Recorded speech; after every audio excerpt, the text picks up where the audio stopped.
In the previous interview, we touched on the blue side of death row.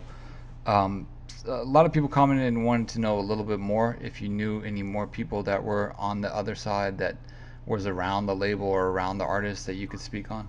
I'll let you call off names. I don't like calling off names because I like to always be able to say, I was asked a question and I answered it. Don't like me answering questions, I'm sorry. But Mhm. so I'll let you ask me the question so I can keep up that statement when I say to people. I'll name some names, and if you're okay with it, you can just tell me stories or thoughts on people on the blue side. Um, we'll start off with Warren G. Warren, And Warren G. Warren G was around way before I was. When I came around Warren G, the only time I really saw Warren G and stuff, a couple of times I went to visit and talk to Soopafly at the studio, and him and Warren G was working together. Um, I saw them at the Regulator. They got nominated for a award show one time with me and Suge and with Nate Dogg, and they were nominated for Regulator. Don't think they won, but I think they presented an award at the American Music Awards or something like that. So that would have been like 94. It might have been 95 when that happened. But the time that, and that's at a Death Row function. Now, I remember this about Warren G. We, after a Soul Train after party award, we got into it with the Long Beach Stews. That's when Keto Rock and the Nate Dogg and Whack 100 and K9 and the Rillas, some of the, all the, of course, the homies, but mainly some guys from two P's and stuff that was with us. My boy Pooh Ryder and stuff. We got into an altercation with them at this award show. And I remember the Rillas and somebody else chasing after Warren G. And Warren G ran up to a car because we was chasing those niggas all over. That's when I pulled out the gun on Nate Dogg and Fabian and was about to pop their ass. And after Nate Dogg had just got his tooth knocked out uh, by well, anyway, ain't gonna call no names. Well, Kid Rock, everybody know about that.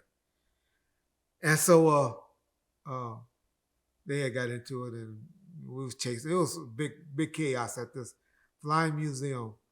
And Warren G was running. I just remember Warren G running into a car.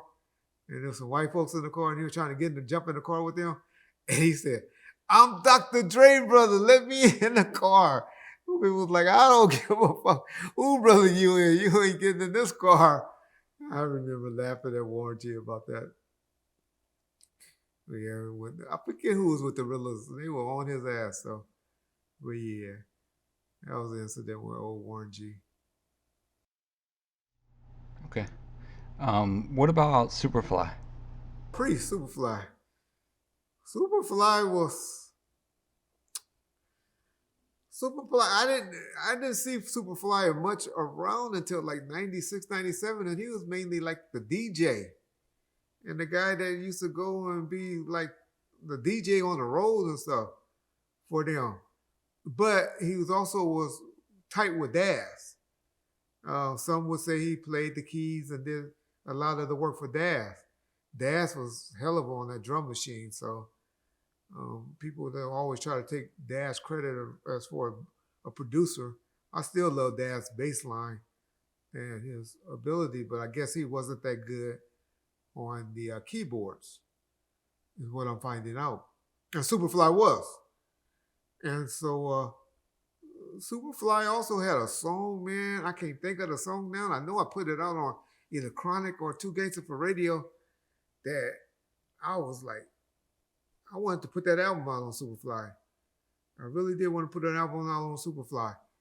But the politics got in the way. And but Superfly and Crooked Eye was the main reason that I talked Suge into doing that deal with Big C Style and Dash, that DPGC Records deal, was because I wanted to do something with Superfly, who was signed to Das, and Crooked Eye, who was signed to Big C Style, and do something in conjunction with them. And so Superfly Priest, his name Priest or Superfly, he was mainly known, like I said, during the heyday of a DJ and somebody that played the keys for Das. Never known he had any gang affiliation. I knew he hung around them, but I don't ever remember him being either 19th Street, North Side, 20s, or Insane. Not saying that he isn't or was. I just don't remember that. What about Swoop G? Swoop G. Swoop G is crazy. I think Swoop G's in prison now. I'm not for sure. I know his this boy that I used to stay in contact with, young Swoop, died. I know he died, and I thought it was Swoop G for a minute. Somebody told me, no, man, that was young Swoop that died. And Swoop was crazy. Swoop, unfortunately, I started fucking with Swoop back with Swoop when they recommended him to me. I don't know if it wasn't Big C Style in them. But they always thought he was too wild and crazy, and I don't think they liked him, to be honest. But I love Snoop verse on Murder Was the Case. Swoop G from the LBC, why you niggas? I loved him and Lil C Style from The Murder Was the Case soundtrack. So when I heard about Swoop G, I was like, oh yeah, I like Swoop G, and Swoop was crazy and wow. So this is what Snoop did. I remember Ronald Knight was so furious at me when this happened. Ronald Knight had Snoop to perform at a concert in San Bernardino. Some type of outside, like in 98 or something like that. He did some type of show, and he was one of the promoters on it, and Snoop was performing. I was like, Snoop performing where? So you know the hater Reggie came out. So I told Swoop G, you go up there and bum on the nigga on stage, and I got a death row chain for you.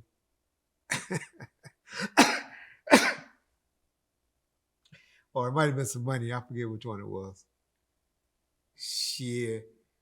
That nigga called me, Reg. I got up in that nigga face on the stage while he was on the page, and I did woo. And they shut the concert down. I was like, what? I said, okay. Next thing I know, Ronald Knight calling me. And Ronald stuttered a little bit. Reggie, I'm gonna get your ass. I'm gonna beat your bad ass when I see you. I'm like, what you talking about, Ronald? Y'all niggas owe me some money, y'all. Y'all sending that little punk ass nigga. You used to tell that Swoop G when I see him, I'm gonna, do this or do that to her. And he said, but y'all niggas gonna pay for that. I was like, Ronald, I don't know what you're talking about, dog. I don't know what you're talking about. He said, nigga, I know y'all sent that nigga up there. They interrupt the concert and that little nigga balled on Swoop G. On Snoop. At the concert. I laughed. I said, oh, I guess that nigga telling the truth. But Swoop was the type of nigga, man. Swoop has some issues too. When he get on that Sherm, though. Still loves Swoop to this day. So if anybody knowing how to get a hold of Swoop, even in jail, tell a nigga to reach out. But, man, I sent those niggas to the Bahamas to do a show. At Long Beach Airport. I remember Rillis called me. Reg, man, Long Beach PD taking Swoop to jail. I'm like, what? At the airport. I said, nigga, y'all supposed to be... Nah, we still at the airport. We're at Long Beach Airport. Why they taking Swoop to jail? I don't know. He tried to feel on some girl or something in the bathroom and kind of molested or do something. And I was like, oh, Lord, Swoop. And so after that, then Swoop. So now they mad at Swoop because Swoop was out there riding for Death Row, riding for us like crazy in Long Beach.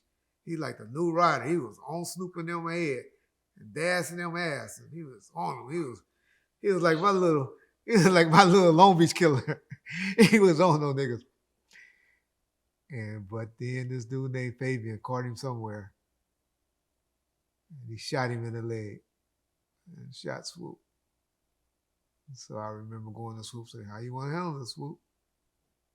Swoop said, "Nah, I'll take care of it." Yeah. And then Swoop came home. I think he tried to say he got into a fight with Suge or something shit like that was out there or something. I think Suge had to pick him up and throw him somewhere because Swoop was wilding out. He was on that Sherm and shit. And I forget what happened with Swoop why he left from around, but I know soon from Suge being home, Swoop wasn't around no more. So yeah, that's the deal with Swoop G. Okay. What about Joe Cool? Joe Cool. Y'all know Joe Cool is a comedian. He's funnier than Keefy D. Joe Cool is one that I always try not to speak on or talk about because I like Joe Cool. And Joe Cool did a lot of things for me back when all of those niggas was mad. I'm talking about recently on Bomb First. He used to come on Bomb First and give us shows and give us interviews when all the other Long Beach dudes was like, you know, and I done had Big C Style and the other dudes too, but, you know, when they was like, fuck Reg. Fuck Reg. And so, but Joe Cool would be like, nah, fuck that. Reg always been cool with me. And Joe Cool, in my opinion, gave us the best Tupac story ever. Joe Cool told us on one of our interviews, if y'all can pull it up, there's a live stream, so it was over the phone. But Joe Cool told us, he said he was on drugs real bad. And Pac pulled him to the side and told him his personal issues that he had from family members. And talked to him and gave him and made him decide to stop coming around and get off that shit. Y'all go listen to that interview with Joe Cool. If y'all got if y'all want to hear a good story about Tupac, or if you fighting some type of addiction or know someone that's fighting an addiction, go and listen to that interview and what Joe Cool said. Pac pulled him to the side and talked to him about him and told him. And you'll see why I never talk bad about Joe Cool. I know Joe Cool. I stay away from Joe Cool. Haven't asked him for any interviews or anything because I know he's still making money with Snoop and dealing with Snoop. And I know for him to come and do something with us right now, as bad as we've been talking about Snoop, because y'all think Snoop ain't heard none of this stuff. Trust me, he has. But I hope, and I know y'all don't tell the good that I say. Y'all only tell the bad that I say. But as I always tell y'all about Snoop, Snoop is my what? I'll let y'all put that in the comment section. But I always tell y'all, if there's a concert that I have to go to or have a choice to go to, it's that Mount Rushmore concert right now would be who I would have picked prior to being fucked up like I am right now. But you let me get right before they finish doing that concert, I'll be at one of those. I don't care where it's at. But I definitely would have been at the one that's coming up in Vegas. We'll go to one in LA. Too many of you goddamn Latinos be tripping and stuff. Ain't going there. But I definitely will be at one in Vegas.